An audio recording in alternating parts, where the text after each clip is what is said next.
future trends, deep insights, industry leaders. This is the iGaming Next podcast with your host, Karolina Pelc.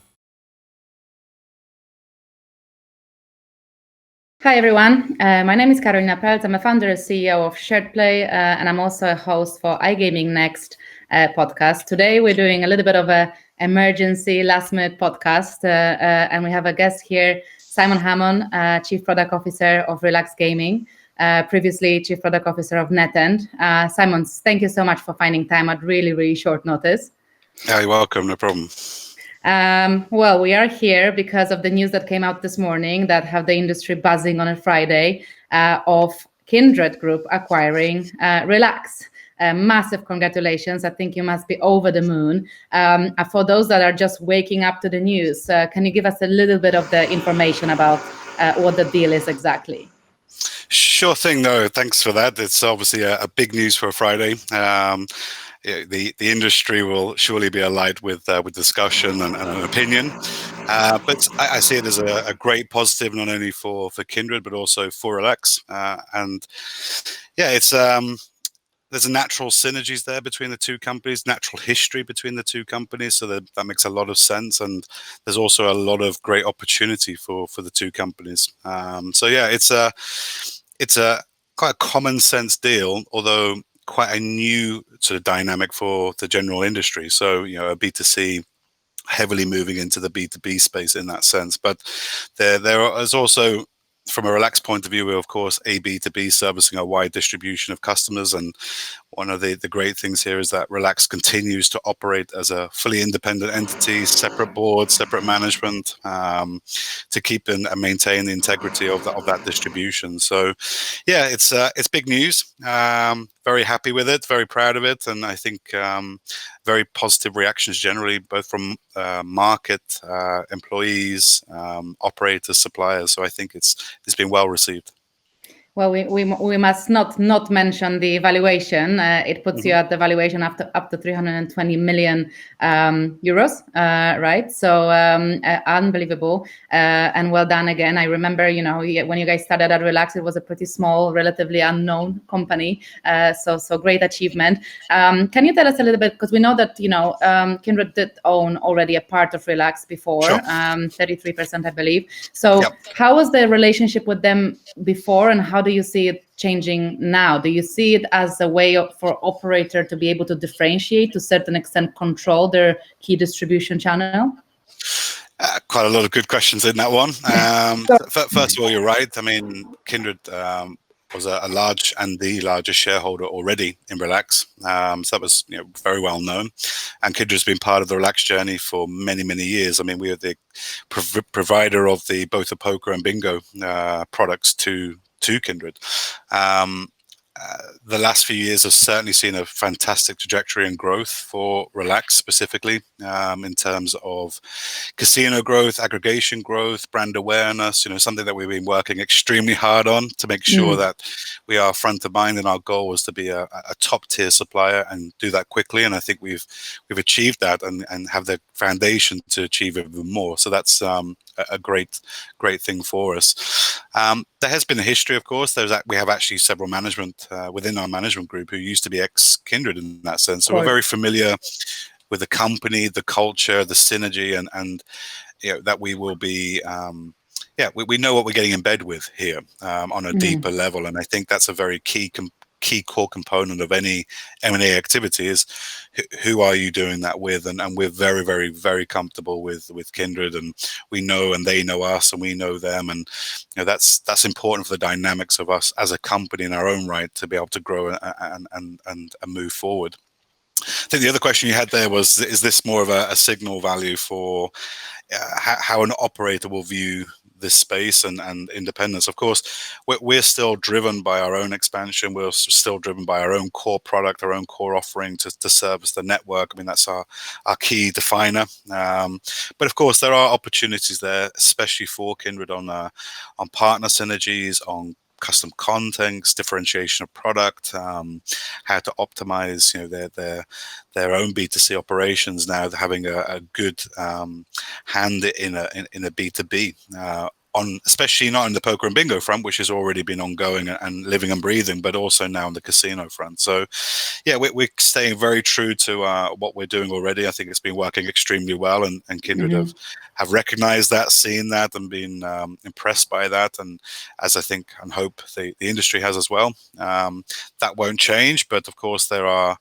opportunities for growth down the line. And I think for someone like Relax, the growth opportunity has been happening. We've been growing fantastically, but we have bigger ambitions, right? We want to be a big tier one supplier. We have global ambitions, and of course, at some point, you need broader shoulders to help carry that weight in. And the timing is right. We're at a certain foundation point where we're growing rapidly, and we want to grow even quicker on a global level. So, yeah, it's exciting. I'm not sure if that answers your question, Karolina, but it's quite multifaceted one there. It's my specialty, and try to ram in 5 questions in one.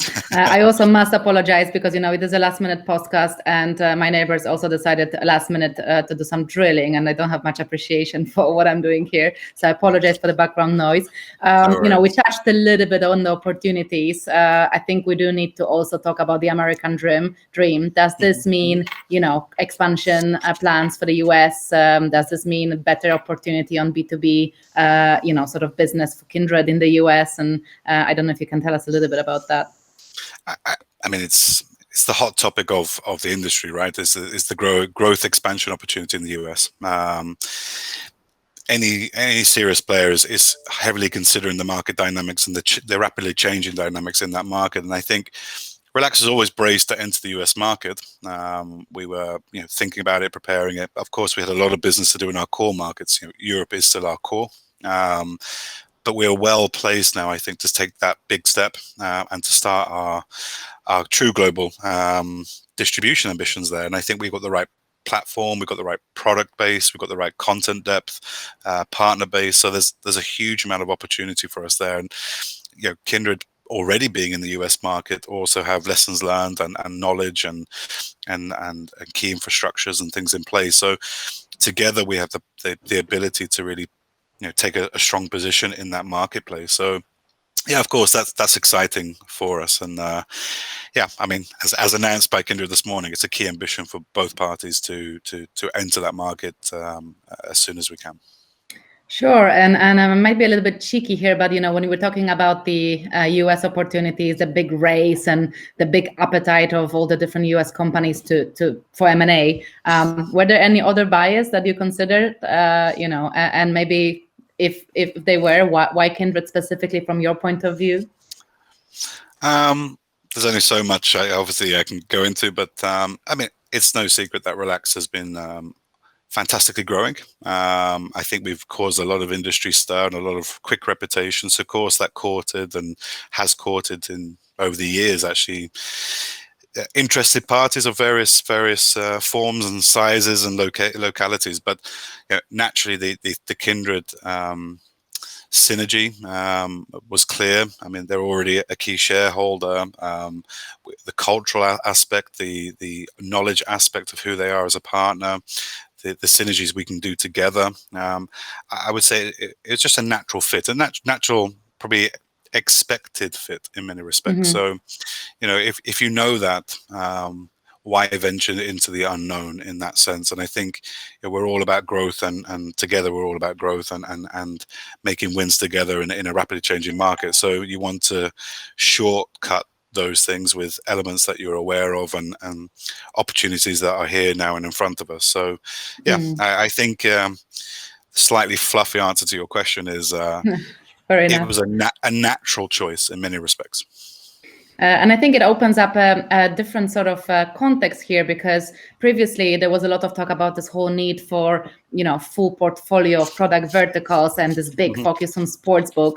And I think this acquisition shows a little bit of a change in the dynamic, and especially combined with the news of, Scientific Games divesting their Sportsbook business as well. It shows that maybe people are not seeing this as a prerequisite for an acquisition. If you have a really strong, fast-growing casino business and it's that vertical that is your focus, perhaps it's more specialized in that direction and look for Sportsbook products elsewhere. I think, irrespective of the vertical, you've got to look at the underpinning architecture, platform, personnel, growth point of that supplier. I don't think you need to acquire end to end. I don't think it necessarily needs to be sportsbook driven. I mean, this fantastic growth that we've been experiencing on the casino side, on the aggregation side, which isn't the is a strong motivator, of course, I'm sure, for Kindred, but also we are underpinned as well by solid performance in our poker growth, and obviously the stability there and the growth in the bingo area on opportunities. So there is an acquisition point there of more of a multi product vertical end to end. Of course, we're not end to end. We don't have sportsbook, we don't have live casino, amongst a few others. But if the underlying momentum in a product vertical is strong, if the core architecture is also supporting that, and the personnel and the quality is shining through, then there's opportunity, I believe, in this market for a strong product offering, ultimately, irrespective of vertical. So you touched on this mostly, but in sort of terms of summary, if I was going to ask you for the top 3 factors sort of helping to determine the valuation, which is really great with great multiple, what would you say they would be, apart of the fact that they've got a brilliant CPO, of course? Wow. Flattery will get you everywhere. No, it's I think Kindred in their investor presentation actually highlighted this quite well. They were quite succinct in what they felt was guiding that valuation, and I think the underlying momentum of Relax is a key one, both financially in terms of growth. We're quite early into our growth position. We've seen fantastic results, especially in 2020 and growing into 21. That momentum is now carrying us through. So there's an underlying strong financial position, I'm sure, to Kindred here in terms of what Relax brings to the table in its own right, in its own growth. Of course, there's opportunity there for global expansion. It was mentioned about the US market, amongst other opportunities as well, of course. But yeah, there is an untapped distribution and market potential and growth potential within Relax, which we are actively working to plug. The other one I would say is that there are natural synergies there in terms of a B2C business with an aggregator and a casino provider, not only in terms of distribution and also sort of harmonization of cost point, but also marketing opportunities and positioning and so on and so forth. So there's the synergy cost there that can be improved and driven. What else? Cultural benefits, the history there, so that also does tie in quite heavily. The trust point, the knowledge point, that is a heavy one. I could probably list off 5 or 6 others, but there are some very strong valuation rationales there, and not only for the short term but also for the long term for both Relax and of course Kindred, and I think that will play well into that valuation. Of course, it's a solid valuation for Relax, but it's also the potential of Relax is growing rapidly, and the opportunities in front of it are there to be had. So I think it's worth to highlight the sort of diversification and the strong growth in your own content as well, which was very visible over the last couple of years, where your own developed content has started performing really well, won multiple awards, including sort of player first awards. So and there's a big focus in operators sort of tapping into those skill sets to be able to create unique sort of differentiators for them as well. Yeah, I mean, we're heavily investing continuously and have done since day one, our own product, man. And we have the ambition, if we're not already there, to be regarded as a top tier supplier for not only quality but also financial performance for our customers. And I think we're quickly in that frame. And that, for me, was the main ambition, to really start driving that through and to get that position. And when I look at the roadmap of what we've got coming up, I go, hands down, we're almost doing like arguably the best stuff. And so I'm very proud of that. And that was always my goal here, was not just to be one of hundreds, was to be a standout and stand out quick. and quality will always shine through. Now, naturally, there's also opportunity for further scalability and differentiation of product and exclusive contents and all these types of things, not only from us, but also our partner base and so on and so forth. So, yeah, of course, differentiation is an element within this business. You know, everyone has the same 50, 100 suppliers, right? You know, you want to stand out from the crowd. So there's of course synergies and opportunities there that will present themselves. But yeah, it's so in this business, it's all about the product. As you know, Karolina, right? It's all about the quality of the product and the perception of the product and how that product performs, and fundamentally not resting on that, not being happy with that, and continue to drive that forward to make sure it competes not only now but also in the years to come. And that's something as product people we're quite intrinsically paranoid about, right? And making sure that we can keep that engine moving. Of course. Okay, and sort of on keeping the engine moving, how do you think this will impact, well, if you know, on your teams? Because obviously with every acquisition comes a certain level of uncertainty for the people that work there. You know, do you think that the team will stay intact, or, did you discuss it as part of this deal? I know you always care for your people, so that's why the question. Yeah, I think it's a very valid question, and it's something I think that Kindred have been very clear to highlight themselves. Relax will act and deliver as a completely independent unit. We have our separate management structure, we have a separate board structure, with a very clear guidelines that it's business as usual. You know, we will continue to drive as we are and continue to grow as we are and run independently in the interests of not just Kindred but also our other operators and network, right? So yeah, I can't see or foresee any great issues or changes there, and we've actually had a very positive response internally, and I think everyone has welcomed that comfort, which I think is natural because it's a B2C essentially buying a B2B. This is not a B2B taking over another B2B where there's evident and obvious cost synergies where departments get merged and there's all levels of different things, right? So we are a great complement and a necessary one, plus the fact we also run quite a lean organization anyway. We're not gratuitous in who we hire. We aim to hire the best, so there's no huge people synergies there. It's about making sure that the best people stay and the talent stays, and we keep growing the business. That's great to hear, and I'm sure all your guys are equally excited about it. My very last question is a very casual one. When I asked Nick Robinson that a couple of days ago, what's being drunk tonight to celebrate? I put a bottle of champagne from this year in a cellar, hoping that by the time where one day I hopefully exit, I'll be able to open a properly aged bottle. So I wonder whether anybody had thoughts like that when they were starting out, or do you have an idea how you'll celebrate? I mean, for me, this is of course we'll have a light celebration, very sort of private one with the family, just a couple of glasses of this, that, and the other. I'm getting older these days, Karolina, so I can't take it anymore. But the job isn't done, really. This is a fantastic news, and we're going to be pumping hard now for the coming years. So it's ask me what I'm drinking in a good few years' time. But of course we'll mark the occasion. It's a big celebration, and we're very proud of it. But pretty much as of Monday, it's business as usual. Back to the roadmap, back to the development, right? So yeah.